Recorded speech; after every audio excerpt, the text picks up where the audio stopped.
012 그리스도요가 5장-2 자각 갈등하는 이유를 알고 혼란이 그칠 때 그 고요 속에서 영원하고 무한한 실제가 현존하게 돼. 의식이 해방되면 의식은 자신이 시간, 기억, 경험, 과거, 미래의 환영을 받아들일 때를 제외하고는 언제나 자유로웠다는 것을 깨닫게 되지. 자유는 현재 속에서 살 때에만 존재해. 그러므로 우리가 순간순간 그 환영을 식별할 때 그것은 본래의 무속으로 녹아 사라지게 되지. 그리고 이 자각 속에서 실제가 드러나게 되고 창조성이 현현하게 돼. 자아가 갇혀 있을 때 자아는 외부의 신에게 기도하게 되지. 이것이 바로 신자들이 결코 신을, 미지자를 알 수 없는 이유야.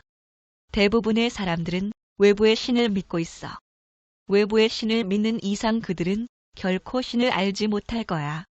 하지만 무신론 역시 신앙의 일종이야. 따라서 무신론자들 역시 미지자를 발견할 수 없어. 왜냐하면 믿음과 불신은 조건에 대한 하나의 반응이기 때문이지. 믿음은 알려진 것, 즉 기억에 대한 결과야. 기억은 결코 미지자를 깨달을 수 없어. 기억은 이렇게 말하지. 나는 신을 알지 못해. 그것은 미지의 어떤 것이야. 이렇게 기억은 미지자를 창조해. 그리고는 그것을 미지자에 대한 체험의 수단으로 믿는 거야. 그러나 이것은 아무런 알맹이도 없는 심적인 조작에 불과하다는 것을 너는 알 거야. 마음이 자신의 가공물로부터 자유로울 때에만 미지자를 발견하는 것이 가능해. 이 발견은 외부가 아닌 내면으로부터 오지. 이제 알겠어요. 내가 말했다. 결론이라는 것은 이해의 걸림돌이라는 것을. 왜냐하면 자아는 그 결론에 갇혀버리기 때문이죠. 결론은 자아의 중심적 이미지가 되고 환영 속에 가둠으로써 자아를 눈멀게 만들어버려요. 그래. 그가 계속 말했다. 결론과 자아는 서로 떨어져 있는 것이 아니야. 이것을 이해하게 되면 변화와 해방이 찾아오게 되지. 모든 결론들은 떨어져 나가게 돼. 그렇게 되면 마음은 한없이 유연해지게 되고 이런 무한한 유연성 속에서만 실제는 발견되는 거야. 결론으로부터 우리는 결심을 형성하게 되지. 결심은 어리석은 짓이야. 결심은 단지 욕망을 억누르는 것일 뿐이지. 억압을 통해서는 이해란 불가능해. 현재 속에서 깨어있을 때 너는 각기 상이한 차원에 존재하는 마음의 다양한 가지들을 발견할 수 있어. 자아의 길들이 벌거벗은 채 펼쳐지게 되지.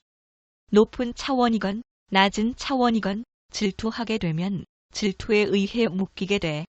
단순한 피상적인 질투에서부터 정신적 영적 차원의 보다 정묘한 형태의 질투에 이르기까지 질투는 내면의 창조성의 발현에 장애가 돼. 창조성은 사고의 소산이 아닌 존재의 상태야. 그것은 거짓에 대한 이해를 통해 얻게 된 변화의 결과지. 사물들 그리고 사람들과의 관계 속에서 만일 우리의 반응을 주시한다면 우리는 자가 무엇으로 구성되어 있는지 자각하게 될 거야. 너는 각 반응 속에서 기억, 두려움, 허영심, 탐욕, 저항, 수용, 믿음 등을 보게 될 거야. 관계 속에서의 이 반응들을 통해 너는 너의 본질을 알 수 있어. 너의 본질을 아는 것은 자기 인식이야. 그리고 이것만이 자유를 가져다 줄 수 있어. 내가 깨어 있으면 그러한 자각을 통해 너는 어떤 비난, 두려움, 판단에 개입 없이 있는 그대로의 내 자신을 볼 수 있어. 그리고 마음이 어떻게 구성되어 있는지 이해할 수 있지. 그러면 그때 가공되지 않은 실제가 현존하게 돼. 하나님 아버지가 일하게 되지. 하나님 아버지는 현재 속에 영원히 편재해. 그리고 모든 창조의 배후에 존재하는 유일한 지성이야. 자, 내 마음속을 들여다봐. 그러면 너는 타인들의 생각에 의해 종교, 정치, 경제 분야의 지도자들에 의해 내가 어떻게 영향받고 조건 지어져 있는지 발견할 수 있을 거야. 이 모든 것들은 진리의 도구가 아니야. 오히려 그 반대지. 유일한 창조성인 실제를 발견하기 위해 너는 그것의 정묘한 영향과 그것에 대한 너의 반응에 대해 자각해야만 해. 이제 나는 그의 지혜를 이해할 수 있었다. 나는 유일한 진실한 영향은 자유로운 영의 영향이라는 것을 알 수 있었다. 영은 마음의 구성 성분을 표현하는 것이 아니라 사랑과 지혜를 표현한다. 그리고 그 속에 올바른 사고의 엄청난 힘, 그리스도 요가의 비밀이 존재한다. 네, 내가 말했다. 이제 나는 세계가 왜 혼란스러운지 알게 되었어요. 그래. 하지만 그 혼란을 없애는 작업은 너와 나로부터 시작되는 거야. 혼란의 원인을 외부에서 찾으면 안 돼. 네, 내가 말했다. 과거가 더 이상 현재에 영향을 미치지 않게 될 때 비로소 우리는 창조성을 경험할 수 있어요. 우리가 그 모든 모순과 한계들을 지닌 마음을 이해할 때에 비로소 마음은 고요해지게 됩니다. 그리고 그렇게 될 때 마음을 초월한 것이 현존하게 되고 나는 무한자 속에서 사라지게 됩니다. 그가 설명했다. 뭔가 되고 싶은 욕망, 어떤 결과를 성취하고 싶은 욕망이 있을 때 거기에는 반드시 모순이 있게 돼. 그리고 모순이 있는 곳에 마음의 고요는 있을 수 없지. 고요는 삶의 전체의 의미를 깨닫는데 필수적인 요소야. 그러므로 시간의 산물인 생각은 결코 무시간적 존재, 시간을 초월한 존재를 깨달을 수 없어. 생각의 본질은 과거와 미래에 속해 있어. 따라서 생각으로는 살아 있는 현재를 완전히 자각할 수 없고 현재의 사실을 완전히 의식할 수도 없어. 왜냐하면 시간의 산물인 생각은 자신과 상반되고 모순되는 것, 그리고 그것이 스스로 만들어낸 모든 문제들을 없애려고 노력하기 때문이지. 생각은 단지 어떤 목적을 추구할 뿐이야. 생각의 본질을 이해함으로써 생각과 생각하는 자가 사라졌을 때 비로소 우리는 실제를 깨달을 수 있어. 알겠습니다. 내가 말했다. 만일 제가 물질적, 정신적 또는 소위 영적인 수단을 통해 행복을 추구하고 있다면 나는 이용되고 있는 거군요. 내가 이 착취의 원인이라는 것을 알겠어요. 외적인 행복을 추구할 때 나는 착취자를 만드는 자가 됩니다. 착취자는 갑자기 생기는 것이 아니에요. 착취자는 자연의 괴물이 아니라 물질적, 정신적, 영적 만족을 구하는 나의 요구의 결과입니다. 거기에는 자유가 없어요. 그리고 결코 바라는 것을 성취할 수도 없죠. 그래. 그가 말했다. 전적으로 옳은 말이야. 그런데 거기에는 좀 더 살펴봐야 할 미묘한 문제가 있어. 사람들이 무언가에 저항할 때 그것은 그들 자신의 악한 행동의 결과야. 사람들은 몇 사람을 죽임으로써 악을 없앨 수 있다고 생각해.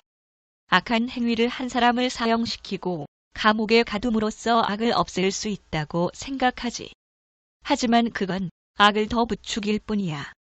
왜냐하면 사람들은 악한 행위를 하는 자의 역할을 식별하지 못하기 때문이지.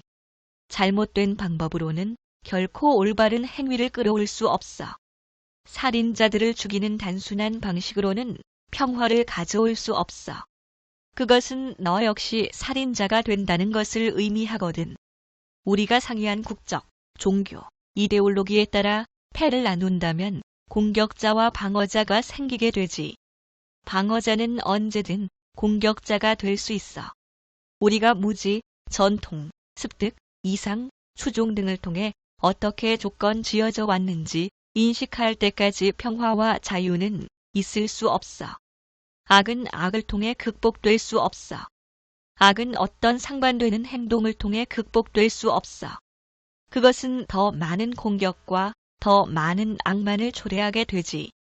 오직 이러한 분리가 어떻게 발생하게 되었는지 이해함으로써만 인간 세계에 평화가 올 수 있어.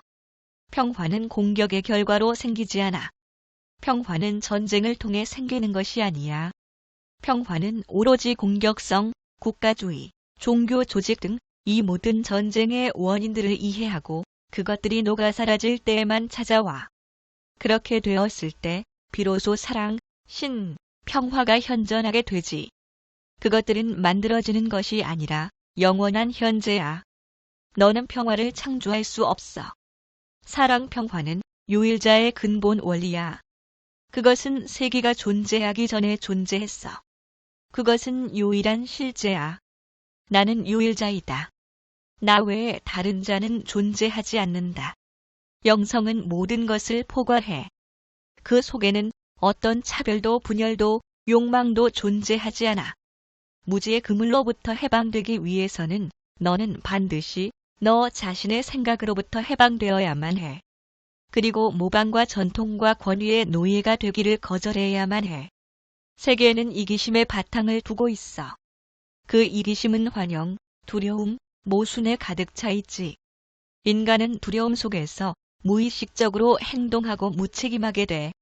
그리고 더욱 심한 혼란과 무질서로 치닫게 되지. 이해와 적응을 통한 의식적 행동은 우리를 순수한 사고로 이끌고 그것은 다시 순수한 행동으로 이끌어. 그 속에는 더 이상 공격성, 이기심, 증오, 살인 따위는 존재하지 않지. 오직 그때야 현재에 대한 자각이 가능하게 돼. 그것은 언제나 항상 지금이야. 그것은 어떤 개인, 국가 또는 그룹 속에 대대 요소를 가지고 있지 않아. 너는 선과 악이 그 자체로 존재성을 가지고 있지 않다.